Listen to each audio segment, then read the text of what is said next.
Life has always sucked for me, but never this bad. When would it end?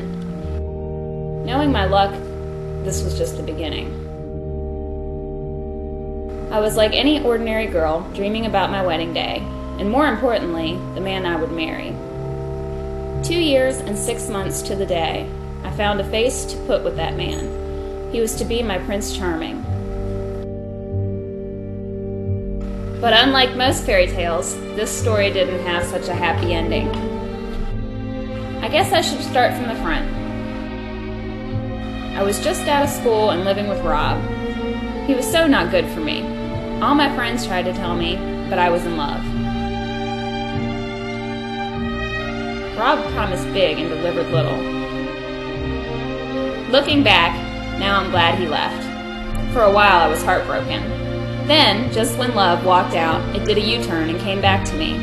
But this time it was Kevin. I had been working with Kevin at the mill for over a year. We flirted quite a bit and talked about plans for the future. It wasn't long before that we had made plans to marry.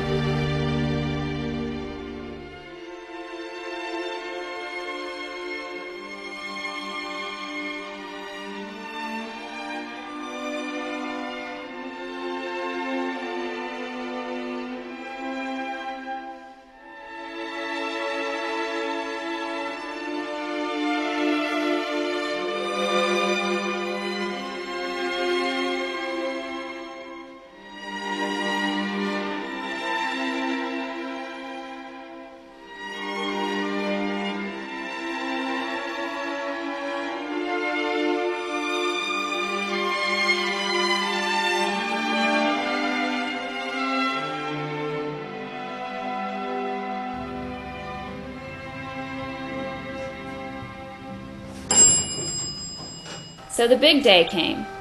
Planning and waiting, but I'm sure there was more waiting than planning.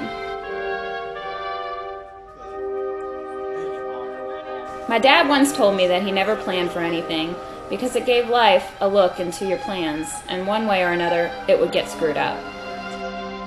I do remember being happy that evening, but there is always a calm before the storm. The stripper was too high.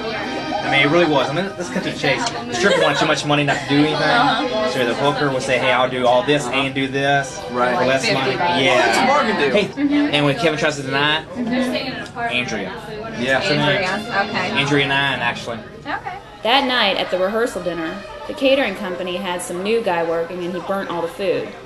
I had friends and family in from as far west as California, and with no food to feed them, all eyes were on me. I can't remember who had the bright idea, but we ended up with fast food from one of those chicken places. Everyone seemed okay. They got sued, excuse me, being called Kentucky Fried Chicken because they were cloning chickens without eyes or beaks or certain things that would cut down on production costs of the actual, and so supposedly they got sued and they were no longer allowed to be called Kentucky Fried Chicken, just KFC, but not Kentucky Fried Chicken. But it still says Kentucky Fried Chicken on the building, doesn't it? So I guess it wasn't true, but that was a little scary. There for a while, I was worried about that. Smiles and hugs.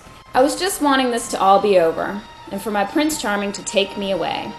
Looking around, everyone was here. My friends, my family, their friends, people.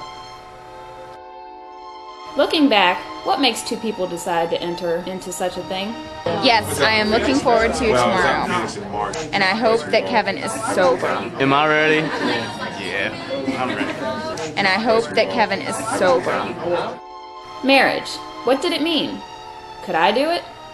Somewhere inside me, I told myself that there was the steps to a bigger life, to a brighter future, and a better me.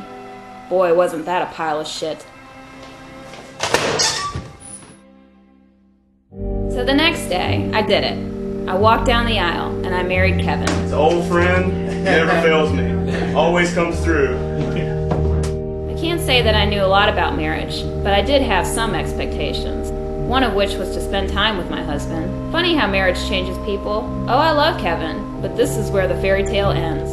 My Prince Charming, who once was a quarterback for a pro team, now spends his days passing from behind a game console. I I can't say it's how I imagine life to be. But hey, at least I'm married. Like I said before, life has always sucked for me.